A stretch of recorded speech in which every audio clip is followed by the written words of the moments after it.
Sebastian, don't be so loud on the video game. All right, welcome to the East County Sports Report. I'm Ramon Scott. I'm joined by Dave Dickens of EastCountySports.com. Dave, a couple of guys who've relied on each other a lot over the last couple of seasons. One still got hopefully a season to go, and the other one making some big steps towards furthering his football career.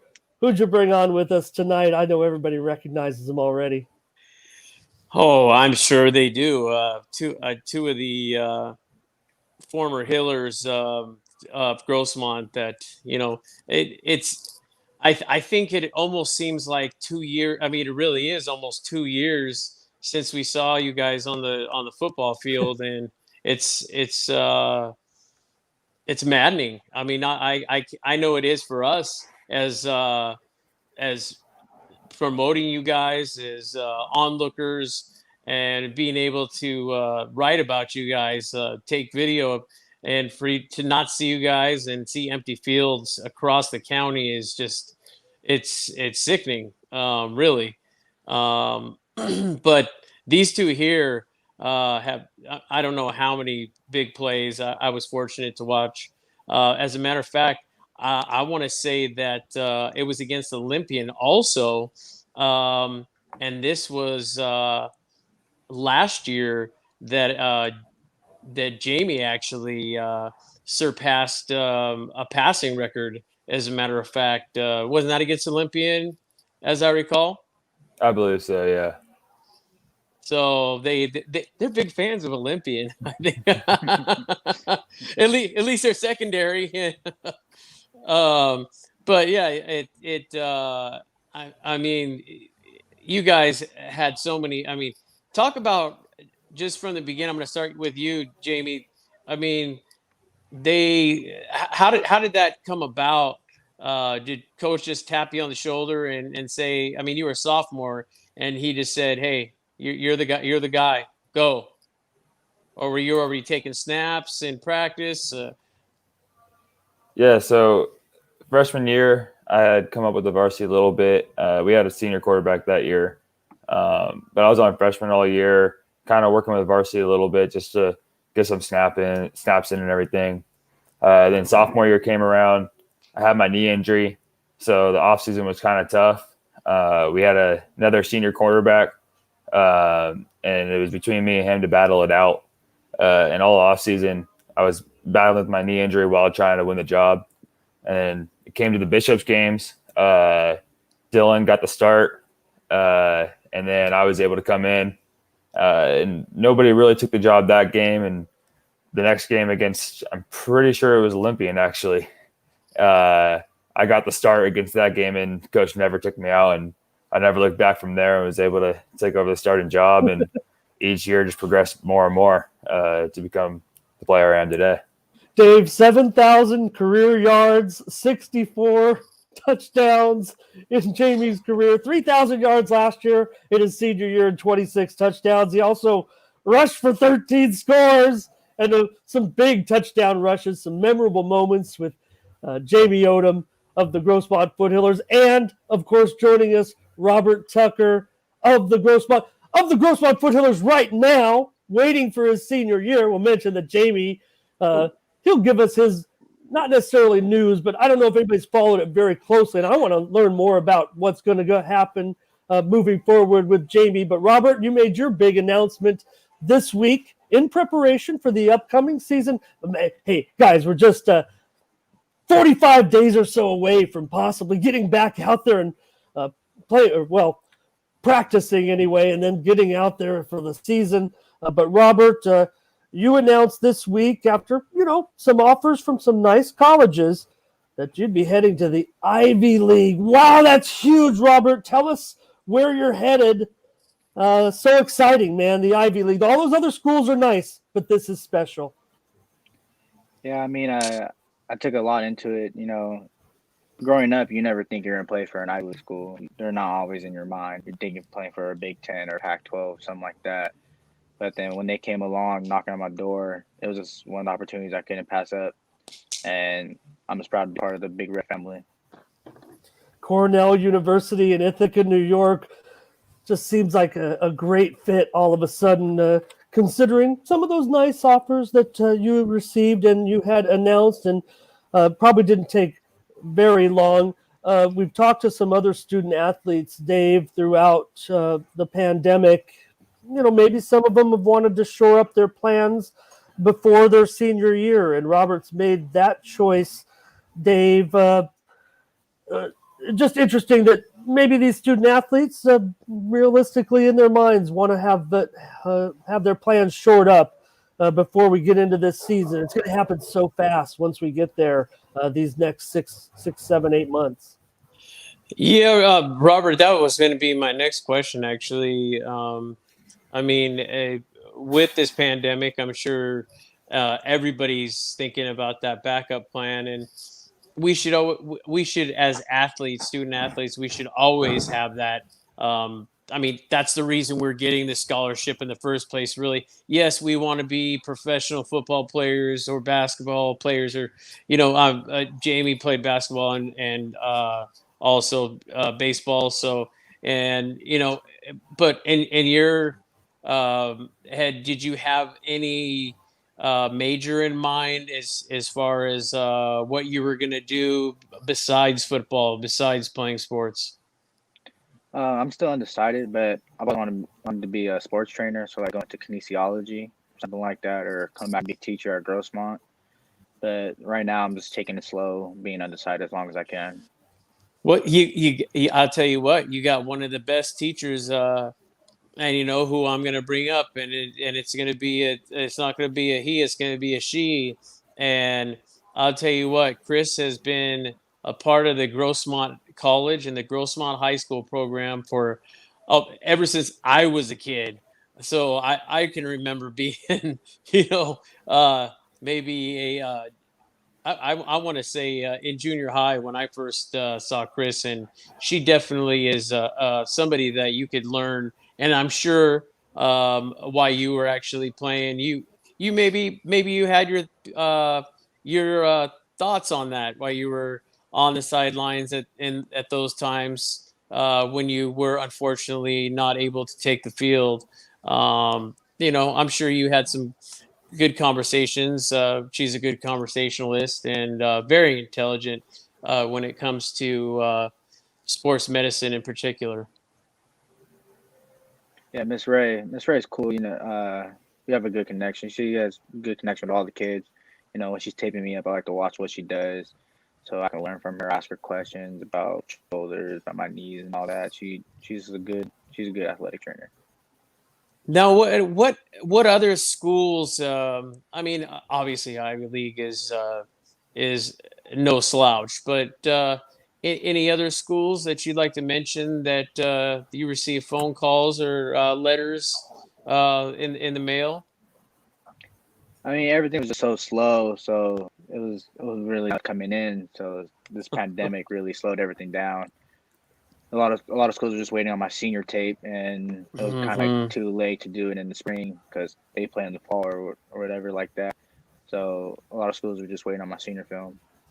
Yeah, I think that is the biggest problem right now is, you can't, and that's why I can't stress it enough. And again, this is my opinion. Some don't agree with it, but I do believe that we need to. I want it to be safe, but I think we need to get our high school and JC players on the field ASAP, safely, but ASAP. And I almost personally, I think that they are safest on the field, on the gridiron, more than they are walking into a grocery store or get a big gathering with friends. Unfortunately, I know that sounds bad, but I think that we are in the safest place is together as brothers on the field. Honestly, and watching the numbers, I just truly believe that is the perfect spot, and that way we can get those scouts out, and we don't have to worry about just watching one senior tape. And so that goes for Jamie too. You get somebody out there. Let's get some scholarships going. These are your livelihoods that are going to be coming up before you know it, and so to me, I think we need to move a little bit faster with this. Yes, we do need to be cautious, Ramon. I know that's where you're going, but I also think that they are safer on the field. I'm not a doctor, but I think that personally, after and seeing what the NBA did, I mean, I think they did a fantastic job.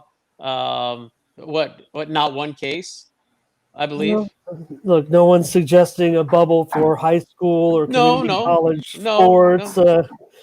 But I'm just you get the gist of it. Is I I want those scouts out there as soon as possible so you guys can get those scholarships and get those looks, so you're not just thrown into, oh well, I got one school, I better go with them because that's the only choice I really have. That tape went to them, or they're the only one that saw me. You see what I'm getting at. Oh yeah, yeah, and I'll ask Jamie, and I'm sorry, I want to say James because look what he's put there, and I've teased him before and said I want to call him James. All these, we always went back because it's kind of like when you call me Moni, David. When you know a guy, you call him Jamie. When you introduce yourself, you're James. But Jamie, analyze this for me because you're so good at it. If Robert would have been able to wait and see this senior season out in normal time, say we played this in September, you're talking about a guy who had 1,000 yards rushing for you last year. He also caught 50 of your passes, 20 total touchdowns. He's one of the top returning players in the county. Let's face it, both Jamie and Robert were all CIF first team players. Jamie, what type of year is Robert Tucker going to have? Oh, I mean, this guy's just a playmaker. Whenever I needed to get out of a play, I knew where he was going to be. He always seemed to get open downfield, which is why he had 50 catches. And running the ball, like he was saying earlier today, if they were coming after me, he had the ball and he was going to make a play. If they were coming after him, I was going to hit the ball and try to get downfield. And this guy, he's next year with Justin Brown at the quarterback.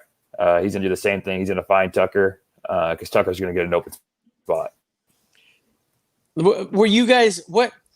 I mean, obviously, you guys developed a friendship. I'm sure a strong friendship off the field as well, and I'm sure you developed a lot of trust also on those plays. And I know Coach Carlo called the plays, but you guys had been working together for so long. And then you have an audible. I mean, you guys were pretty much on the same page. You guys kind of knew what if the play was changed. I mean, you guys could kind of give each other a look or a sign, and that's how well you guys knew each other on the field and off the field. Am I correct? Yeah, I mean, we've actually known each other since Los Toros days. So we've been together.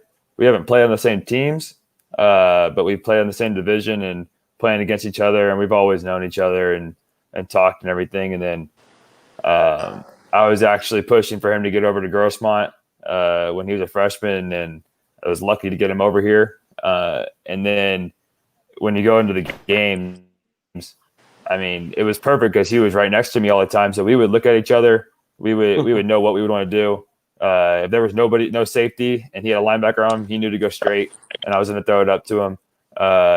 And to that Olympian game too, we came out of halftime, and we knew that the corner route was going to be open with him with no back. So we always knew what we wanted to do, and he would come up to me and let me know what he saw too, and we would figure it out, and that's why we had so many plays. Now with Coach Carlo, I mean, you see like with some of these coaches early on, Mike McCarthy when he was coaching the Packers, that he would go with Rodgers. He pretty much just let him run with it. Did Coach Carlo on occasion let you just go with what you thought was best? Maybe you saw something that he didn't. Don't get me wrong, because Coach Carlo is one of the best coaches he's top 5 in the East County for sure. And he was a heck of a quarterback as well. So he definitely knows what he's doing. I mean, what are your thoughts on that? I mean, did he ever just say, you know what, Jamie, you got it? Is there something that you don't? Is there something that, or would you go? Would you Uh, approach him and say, "Hey, coach, the safeties aren't coming down, or there's only one safety coming over the top, and we can beat the corner." Oh, for sure, Jamie. You had plenty of, I won't say plenty of leeway considering Coach Carlo, but you did a lot of your own play call. Yeah, so actually, starting our junior year, Coach Carlo, we made a play up. Just basically, it was my call on the field what I wanted to do, and I would give out the signal, and we would go from there. He put a lot of trust in me, which I appreciated, and it worked out a lot, which is great because it allowed me to see it from the field and be able to call it, because it's sometimes harder to see it from the sideline. We would also, both me and Tucker, would after every single drive, we go over to our benches and we talk with the coaches, and they ask us, the first thing they ask us is, what do you guys see?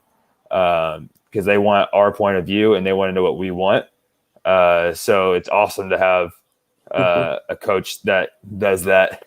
And me and Tucker both took that and ran with it. You saw that, right? Yeah, Frank. Oh yes, Mr. Thoreau. Yeah. Shout out, Coach Frank. Love you. It's great to see you chatting with us tonight.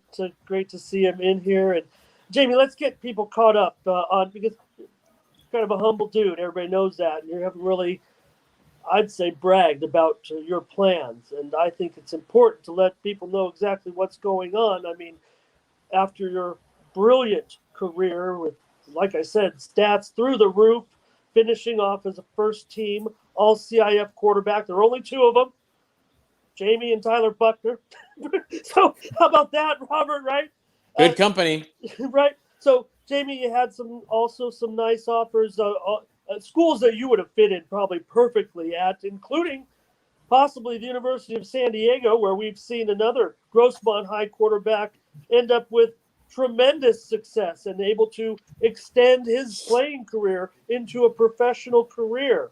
So that would have boded well for you. And USD seemed like it'd be an awesome fit, or those other schools. But along comes Riverside City College, and all of a sudden, I don't know, you'll give me the timeline. I'm trying to set up a good story here. All of a Mr. sudden, Kraft. their great quarterback that just led them to their first national championship in 3 decades ends up leaving after his freshman year just to head over to the University of Nevada to start his college career early. And of course, there's always going to be some battles for a quarterback job at Riverside City College, especially now that they were the preseason #1 team in the country, and they're still ranked right now in the top 5. I think they were third in the poll, even though the football season hasn't started. So that's a stepping stone to me. It looks like, when you're working with a legendary coach who just won National Coach of the Year, by the way. Yeah. So it looks like kind of like a fast track in a way to keep your career going. These other schools would have been nice, and you'd get an incredible degree. But I think you have higher aspirations, obviously, in Riverside City College. It doesn't right now get much better. A place to go. And hey, you're also going to keep that arm loose. I mean, you're going to be throwing a lot if and when you earn that spot. Tell us about what's going on with the Tigers. Yeah, so I had USD and also had the preferred walk-on from UCLA. And those were two schools I was really interested in because, like you said, I felt like would fit in well in those offenses. But ultimately, it just came down to the money, and it was too much to go. So I decided to go the JC route because I have high aspirations to play at a D1 program because I believe that I could fit in at that level. So I actually took a visit up to Riverside City College. They came in, they called me in like November or December. The quarterback's coach, Coach Fieber, and he just said that they were really interested in me. I had no clue about Riverside City College at all. I didn't know that they were a top program. I didn't know anything about Coach Kraft. And when I went up there on the visit and talked to Coach Kraft, I was just amazed with his mind and the offensive style that they play with. the quarterbacks that he's gotten out. And then I also looked into his career at Palomar, his career at SCSU. And he's telling me about his son too, and then just the program there. And actually, Jake Bartlett is the quarterback who went to Nevada. I didn't know that he was going to be leaving yet. I came in thinking that he was still going to be there, but I wanted the competition, and I felt like no matter what, if I had to sit out a year, that Coach Kraft was going to be the best to hone my skills and get me better for the next level. Did you reach out? I saw you do a little bit of retweeting of him. Did you reach out to Ballage at all? We actually were on Zoom calls all summer together because he was still a part of the team during the summer period when we were going over plays and going over film and stuff like that. And he was always he was always up to help us. And he seemed like a super cool guy. I watched some of it. We've watched some of his film, and that guy can pass the ball around and sling it around really well. And I've read up on him at Nevada already, and just the work ethic that is said about him is amazing. So I feel like he's gonna have a great career there. Yeah, really cool dude. Really cool. Let's get Dave. I just want to get Robert. What is your assessment of Jamie's decision to go this route, knowing what you know as good buddies and seeing the potential? I mean, I'm sure he's told you if you didn't already know about Riverside. It kind of surprises me that Jamie didn't know that much about it, but this team is awesome. What do you think about Jamie's current career route, Robert? I was disappointed in all the other schools. Like my boy JAIME Odom, he's one of the top quarterbacks out of San Diego, and just playing with him, seeing his talents, and just seeing all these schools just pass up on him, it just made me kind of angry for him. But support his decision with Riverside. He's a great quarterback. He's gonna get licks. I believe he's gonna go the JC route and then get that D1 scholarship somewhere. He's got to trust the process. No, this is awesome, Dave. It's awesome. It's great. It's a great plan. It's a great plan. I can tell you right now, as you already know, Jamie, Tom Kraft is, he's pretty much a legend, especially at the JC level. He just, as a matter of fact, I'm sure, no offense, Coach Jordan, but I'm sure that Coach Mike Jordan was happy when Mr. Kraft moved up to Riverside, and he didn't have to play Palomar. He still plays Palomar, but I'll tell you what, he is definitely an offensive guru. He kind of reminds me of a Bill Belichick type of offensive mind, and I'm sure you can agree with the way he conducts himself and just the way he draws his plays up. Some of the stuff you see, you're just on the field, you're just really. Some of it looks like professional play. You know what I mean? Mm-hmm. And Jamie, what was your? Did you have a plan long term? I asked Robert the same thing, or is that still up in the air as well? As far as a degree possibility, a major. Yeah, I've actually thought about kinesiology too. I'm technically undecided right now, but I've thought about going the kinesiology route, maybe possibly being a firefighter. Wow. I've also been interested in the Air Force. So I've thought about going that route too. But the tough part about that is I want to play football first and then be able to make those decisions. But those are some of the careers that I've been looking into. Well, just remember one thing: if you decided to go to the Air Force, they got a heck of a football team. If you want to play football, you continue your career over there. So there's always that option, and you might even get to play against some of your old buddies that you saw in the East County before. You never know. Yep. Yeah, I've actually emailed the coach. I haven't got anything back, but I'm still trying to push for it. Yeah, when you look at some of the success that our guys are having early in the season, see what Baker's doing with the Aztecs. We saw the Noah brothers and others as well. So it just to me seems like I don't know. I think when you probably sat down and saw this as an option, it almost seemed like a no-brainer. This is where you go to expand your horizons if you are a quarterback that, of Jamie's caliber, especially considering the fact that he can sling it all over the place. And those plays to Robert, I mean, those are the exciting plays when, there's a little bit of trouble back there and you got to get it to someone quickly. And I think that's what these two kind of specialized in over the years. And you mentioned Belichick. Kind of interesting. I listened to an interview with Ballage, who kind of referenced Tom Brady's style of being able to dissect. I think that's what Jamie likes too, being able to dissect defensive looks and making those reads and decisions that makes it so exciting to go into an offense like they run at Riverside City College. So I think that's what I think made it such a, I don't want to say no-brainer. These are tough decisions for these guys, but right now, if Jamie can get in there and compete for a job with such a team of Riverside's caliber right now, the defending national champs. Need I say more, Dave? Right. And Robert, I mean, you can attest to it personally, playing with Jamie and playing, behind him. For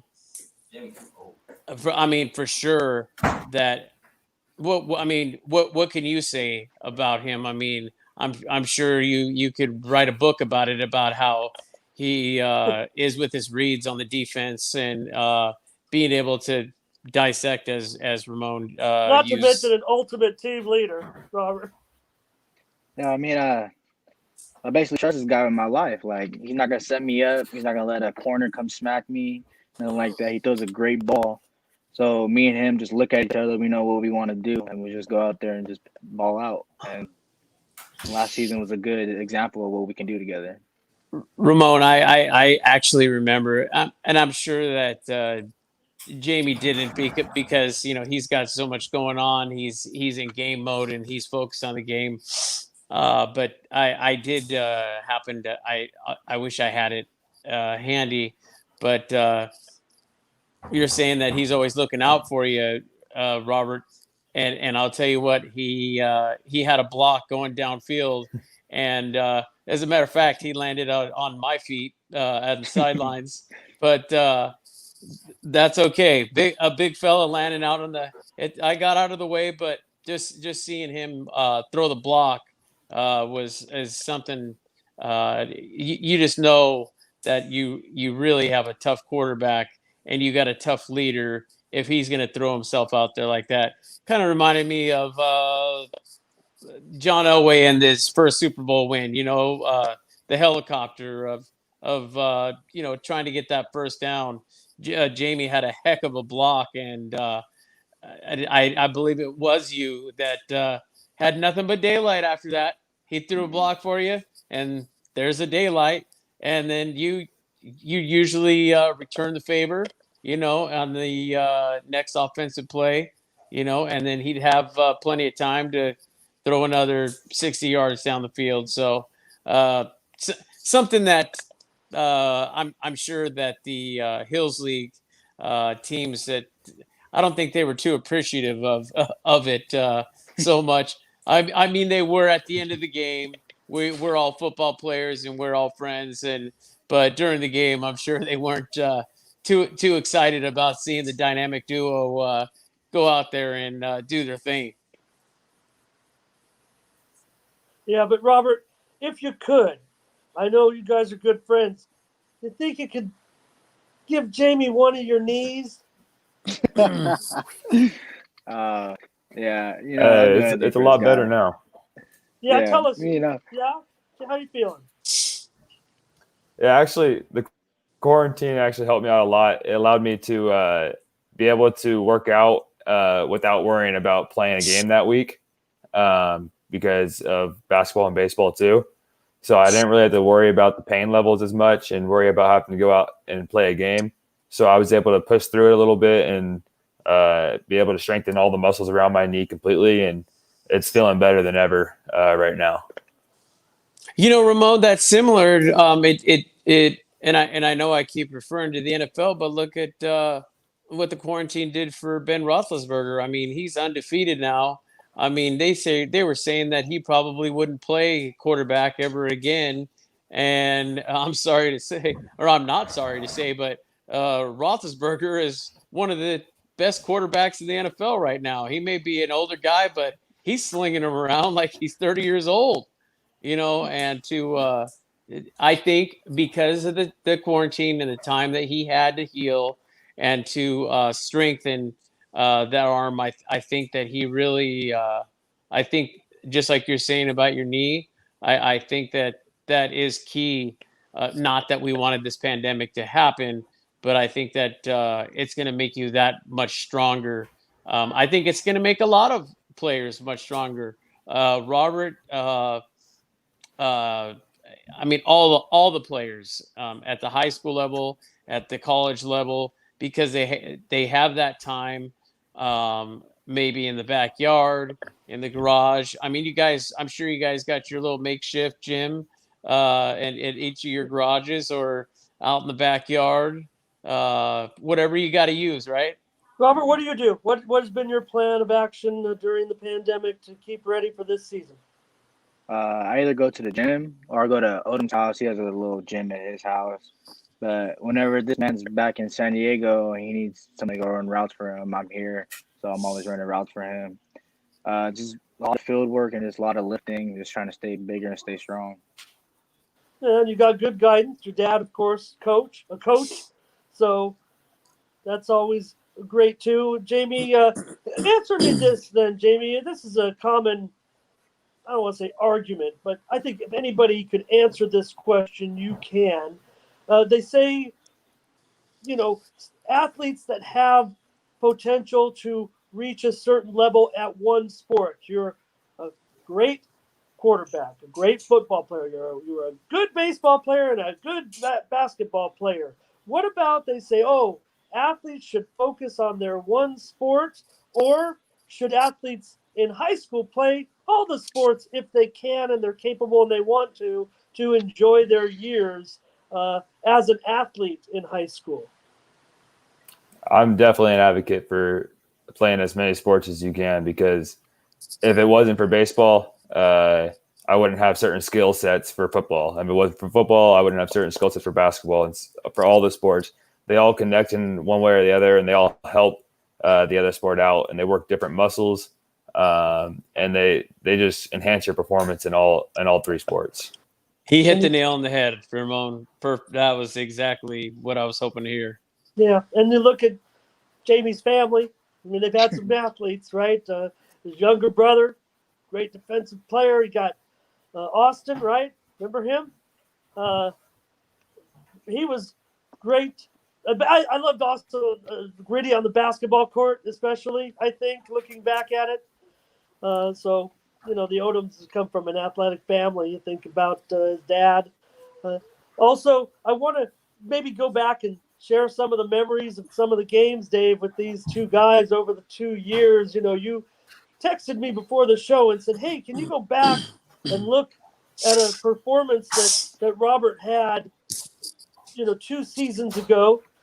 Dave said we hadn't seen these guys on the field for 2 years. It's been a year. It just seems like 2 years because of the pandemic. But I said, I don't remember. I wasn't at the game, Dave. You were at the game. What game was it? I said, well, they were playing Olympian, and we got on camera, and they said, well, I don't remember.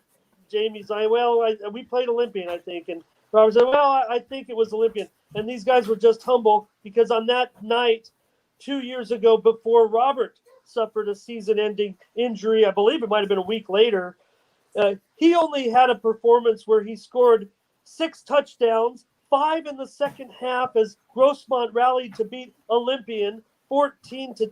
It kind of set things in motion at the time. It was Robert's breakout game. He had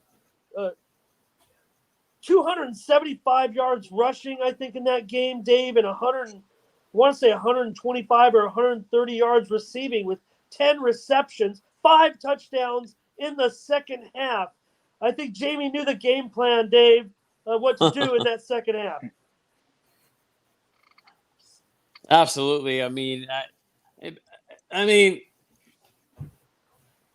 there's just too many games to even recall. Just the few years, the 3 years that Jamie was there, and the unfortunate side was Robert not being able to be right by his side for all those years. But you know what, I'm sure Jamie would say that he definitely helped him from the sideline though, and keeping him pumped up, especially if you guys were down. I'm sure Robert was putting all the faith in the world in you, and there was times that you had to carry the team. I mean, let's not forget how about when the lights went out, and this is Ramon's by far his favorite play of all, and he likes just the way it was said, and it was Odom to Shicker. Yeah. Yeah, and Madison had our number last year, but forget about that. That was an incredible night. And I don't know, Jamie. I don't know if we ever got around to asking you about that evening, because we were always worried about the next game, especially in those kind of post-game interviews, especially as things ramped up last year too. But man, maybe you go back to that night, that junior season, that incredible game against Madison. You showed your running skills too that night. Yeah, so that night we actually put in a new play before that game. Well, actually, a couple games before that, the coach has started telling me to look to run more, and so I did. And then we put in a new play where it's a counter, and we switched the running back and quarterback's decisions and everything like that, and I would be able to go up the middle. And we definitely took advantage of it. The O-line blocked great that night. There was huge holes, and they were going after Tucker all night. So it let me take the ball pretty much every single time and go with it. So it was a great game. Then I remember that last drive vividly. It was a crazy drive. We had the screen that was supposed to be called back, and then they waved off the flag after like 5 minutes. We had like a 4th and 12, and we threw a 13-yard in to Skip Walltower for the first down, and Brody Schicker ended up right next to me, and I looked at him and I said, "Are you getting them on this one?" And he says, "Yeah." So it was no doubt in my mind that I was throwing up the ball to him on that 9 route, and just as we always have every year we've played so far, that 9 route has been great for us, and the connection has been great throughout our entire high school career. And it was a great game that ended even crazier with those lights going out. Talk about lights out, right? I mean, it definitely, it's funny too, because Ramon actually goes, I was telling him, I don't know, I was at Granite Hills or something like that. And he goes, "You want to talk about the craziest game? I was at the craziest game." I said, No. You don't even know. There's this going on, and there's that. No. You don't know. The lights went out. They're playing Madison, and the ball that Odom threw to Schicker was right on the money. Yeah, I wasn't even there. Raymond Williams. Oh, it was Ray. That's right. So I just remember the highlights. Raymond might be here tonight watching. There was, I figured that you would remember that one for sure, Jamie and Robert too, because Raymond Brown. I'm sorry. So was that? So that was put. You guys had just installed that play. So that's kind of interesting that it was so successful so early on. Yeah, props to Coach Carlo for drawing that up, and then we I mean, pretty much it was just the O-line executing it all night too. I mean, without them up there, it would have been totally different. I mean, I was running through holes that were 2 feet wide, and it was just easy to get right through.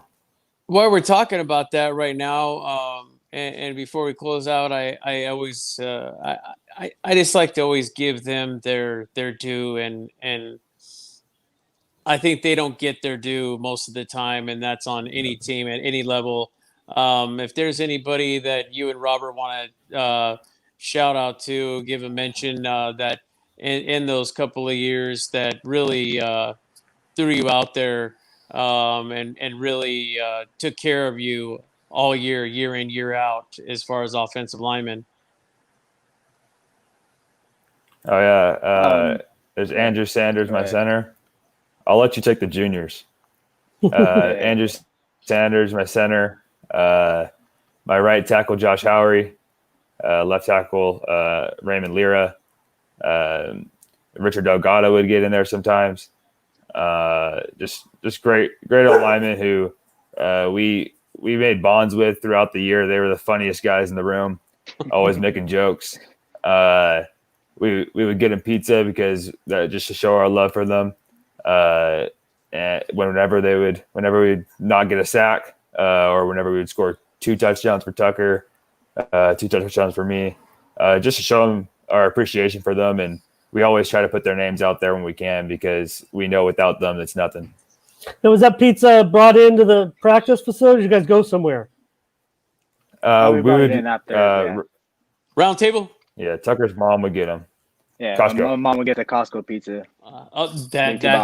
That's just as good. Let me tell you, people don't know the secret, but it's. Go ahead, Robert. You got some other shout outs? Yeah, but all the juniors coming back, they learn from all of these seniors, all those great names Jamie named.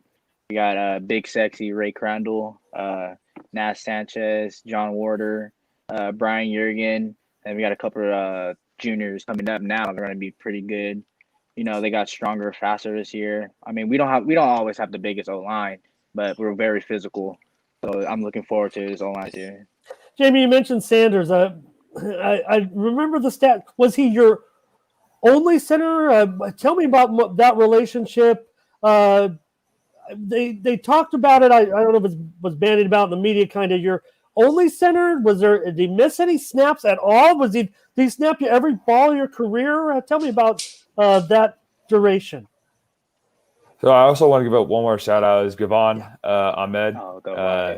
He was a great old lineman too. But Andrew Sanders, freshman year, he wasn't the center to start off with. I want to say it was Josh Howery. We were kind of trying to figure out who could snap the ball well and everything. But then around like 3 games in, Andrew Sanders kind of showed that he could snap the ball really well and took over. And then sophomore year when I was up on varsity, he was still on JV. So I had Nick Gosson as my center that year. Okay. And then the next year, I want to say that he was junior year, he was my center, and then senior year, he was the center too. And Dave, I have my own personal story about one of Jamie's and Robert's offensive linemen over the years, who I actually played in an athletic competition with, Nathan Kitchen. One time he came out and played softball with his dad. We needed an extra guy.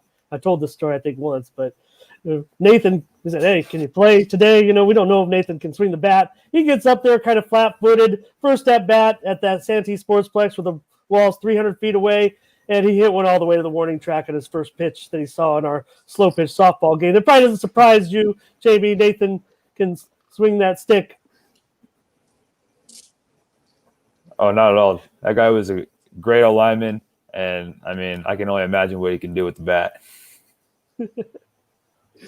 So, Dave, just awesome to catch up with these guys. I do want to spend a few more minutes with them because, Jamie, what have you heard? What's the plan of action right now for the season as far as you know it with the Riverside City College Tigers and the community college football season? What's your timetable? Yeah, so next week, hopefully, the CCCAA is supposed to come out with their decision on the spring season. But the tough part right now, what our coaches talked to us with, is that the CCCAA and the NAIA and D3 all have given us a waiver for the season, so it doesn't count against eligibility. But the NCAA D1 and D2, they haven't yet, which makes it difficult because as of right now, we have a 1 scrimmage, 7 games, 2 playoff games schedule out there. But they're now thinking about making it just a 5-game schedule with no playoffs, no scrimmage, no anything.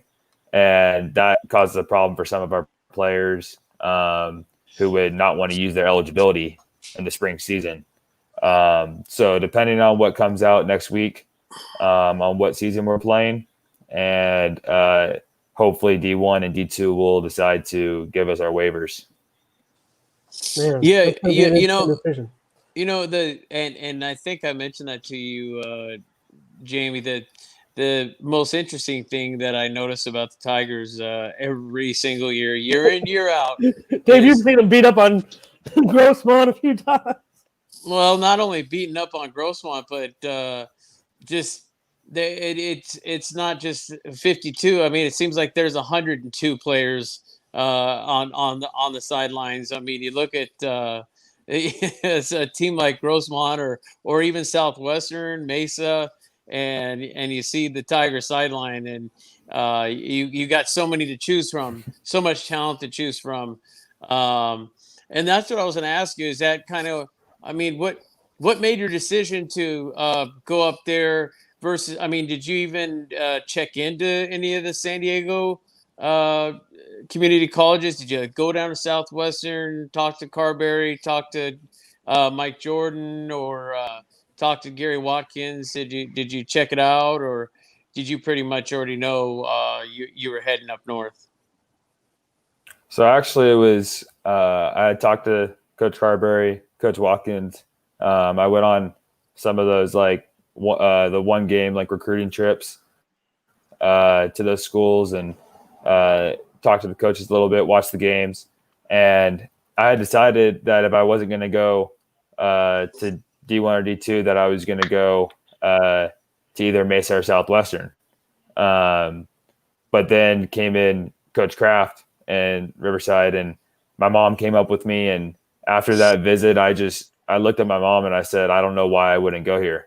I mean, this coach seems like he would be the perfect person to hone my skills in because I feel like I have a lot to work on, my feet work, my reads, everything that I can get way better at. And he was the person I was just like, he knows what he's doing. He knows the drills. He knows everything. And that definitely made that decision pretty easy for me to go. Dave, go ahead, Dave. And of course we always have to remember, and Robert he'll be running into that shortly as well, is the speed of the game, how much it speeds up, and how much bigger and ferocious some of these linemen are that are coming at you, especially D linemen that are coming over, and if they go, it happens, and if they're unblocked, you're like, oh man, prepare yourself for this one. But I mean, it's just the whole speed, the size of the guys. It's like a whole different. It's like almost starting over, isn't it? In reality, and like you said, honing in on your skills, and really, perfecting them. And I mean, you already got a head start, I think, under Coach Carlo. I think that he probably had you, and same thing with Robert. He'll have you as prepared as possible, as far as whether you go to JC or actually you going to Riverside. I'm sure Coach Carlo really worked with you guys to get you prepared for that type of speed of the game and that type of guys coming at you, I'm sure. Because I mean, he played himself in JC ball. So, and one last question related to that. Did you talk to Coach Carlo about making that decision too, or did you get any insight from him?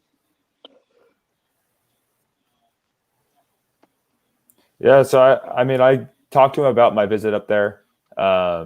We had both talked about the other schools like USD and UCLA and Pueblo, and kind of just what we thought about each one, how we thought we'd fit in. Coach Carlo, I know he really wanted me to go to UCLA, just because he felt like I would fit in well there, and that that'd be a good opportunity for me. And I thought so too. But then I talked to him about Coach Kraft, told him about my meeting and everything like that, and he agreed that that Coach Kraft's a great coach, and that'd be a good program for a JUCO. Yeah. Well, yeah. news flash, which I know that maybe Ramon was going to mention right now. Anyway, Jamon McClendon is had tweeted out that he's actually leaving UCLA. He's gonna Yeah, I seek saw that. he's gonna seek elsewhere. He's a big man. You guys both have got to experience. I mean, I thought he was a great back, just like Robert, and a big dude, pretty fast. I don't see why UCLA wouldn't have held on to him, but wherever he ends up, I'm sure that he'll be a starter. It's just UCLA, I think, is just really tough place to get into. I think they're a little. I think they're a little hard on some of the guys that come in there. That I think personally they're giving up some of the talent. But hey, you live and you learn. But Well, for Jamie to get that preferred walk-on status, that's kind of the long way to get there for Jamie, even at a school like UCLA. And I think that realization probably came to roost right in Kraft's office. And you can see, and Jamie said it himself. He said Ballard, hadn't even decided about his move to Nevada. I mean, everything's kind of happening kind of in a weird way right now during the pandemic. Decisions have to be made. But I think when now looking at it, seeing the incredible season that Ballard had and Jamie's desire to play Division I football, I mean, this is great. Any of those Mountain West schools would be awesome if Jamie can work his way to that point. So what have you seen? You talked about Zoom meetings. Are you expecting to be in a quarterback competition, or do you think we have to wait, Jamie, and see which athletes on the roster make a decision, right? Whether they want to use up that eligibility. And I would think that if you saw an opening, I'd probably think you don't mind playing this spring if you were to compete and earn a job. Think you could earn playing time, because we know they played kind of two quarterbacks, and their other quarterback, Ballard dominated the stats, but their other quarterback was a sophomore last year, so they only had one other guy on the roster through about 10 or 11 passes. Is he with you in those Zoom meetings? How many quarterbacks are with you? What do you know? So we've actually had a lot of quarterbacks come in. I want to say there's probably since summer, we've probably had about 12 quarterbacks. But we only have like 4 right now, including me. And then all the 3 other guys are all incoming freshmen too. And I mean, I haven't really seen them throw much, but they're at every Zoom meeting. And just going through those Zoom meetings I haven't really talked to Kraft much because we're working with the wide receivers coach, Coach Silva, kind of just going over plays, trying to make the best out of the time that we have. And if we did have a spring season, I would play if I believe that it was worth it, and I had a chance to get the scholarship offers that I feel like I can get. Because my goal is hopefully to play 1 year and get out, so I have as much eligibility as possible at the next level. Yeah, just stay healthy. Just stay healthy, Jamie. Just stay healthy, and I think you're doing the best thing right now, keeping that knee strong and keeping your. I think the most important thing, as a football player or as any athlete, is keeping that core strength up, especially when you're not on the field. And I'm sure both of you already knew that anyway, and are probably working on that as we speak. So and then all the injuries that you'll avoid come time when you guys finally get to play, which slowly but surely. I mean, you see it with some of these bigger conferences, for the NCAA. They're slowly but surely coming on. I mean, for crying out loud, Nick Saban, negative, negative, positive, positive, negative. I mean, I don't know how many tests he's taken, but Nick Saban. I mean, and he's looking good, and Alabama's looking good, and all the big teams are coming back on. The big conferences are deciding that they're going to want to play now too. So I think we're heading in the right direction, honestly. And as I said before, I think the gridiron is one of the safer places for the kids to be playing. And as far as the fans, that's a whole nother ball game. And may it be weird, whatever. If it keeps you guys safe and it keeps you guys on the field and it allows a couple of media and a couple of scouts, I think that's the best thing for you. And that's just what the doctor ordered. We want our parents, we want everybody, but you know what? That's why they have media. We can get that to them. And we just need to get you guys the best programs possible. Okay, well, that was interesting because I watched an interview with Robert today on that other with SDPI. Those guys are awesome, and they had an awesome interview, and I thought they had some interesting comments at the conclusion of their show regarding how the games might be presented if there are not able to be fans in the stands for our high school games, which, I don't know how it's going to shake out. I mean, still a few months away, and maybe we're getting, COVID's all over the place. We know that, but are we protecting?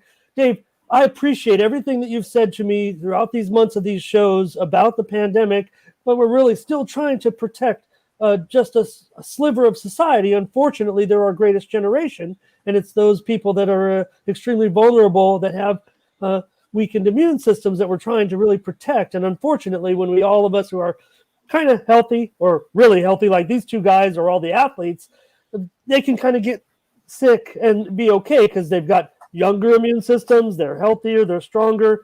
We just don't want to be, we just don't want to be Justin Turner one day and then next day go into go into a convalescent home or something. Don't do that. So maybe we need to focus our attention on protecting those people while we all kind of go on about our lives. Okay, that's about as liberal as I can get with you, Dave, on this. But you're absolutely right. As far as I'm concerned, I understand you want to party with your brothers, and you just won the World Series. I mean, they haven't won since 1988. It's the biggest thing. I mean, what an accomplishment. But you know what? At the same time, I agree with you on this one, Ramon. Usually I don't, but you're one guy. Come on. I mean, let the guys know, hey, you know what, boys? Great job. We did a great job. We worked together as a team. I'm glad that I could be a part of this team. I'm gonna go over here, or I'm gonna party, with you, say via Zoom or wherever he needs to do, or at least get his 6 feet. So he picks up the atmosphere. We don't need to get all those other guys sick, and obviously the other players weren't that upset, believe it or not. No. But you bring up a good point. I'm saying you bring up a good point, but what I'm getting at, and I know I've been beating the dead horses. I just worry about the kids getting the scholarships and getting the scouts out there, and that's why they need to be on the field. Okay, well, just none of those Dodgers and their families, just don't go visit grandma or great grandma in the convalescent home for 2 weeks. That's pretty much it. Everything's going to be okay. Justin Turner walking out there is not going to really, cause too much harm. Maybe a couple people come down with a temporary flu for a couple of days. Anyways, who cares? Robert, shave that beard. Football season is going to get here very, very soon. And you're going to get one last chance to go out there with these guys, hopefully for a whole season. I think that's the exciting part for you. But But I heard you on that show, and they teased you. Christian teased you because he went to Syracuse, and they said, "Are you going to be ready to go to Cornell and fight those winters in Ithaca, New York?" And I don't know. I think you probably are. I mean, it's an awesome opportunity, but that's what they were teasing you about. Seasons are great. Yeah, that's what we're saying. I mean, the cold's different up there. You know, I mean, being from Cali, you don't really get that much cold, but I think I'll be okay.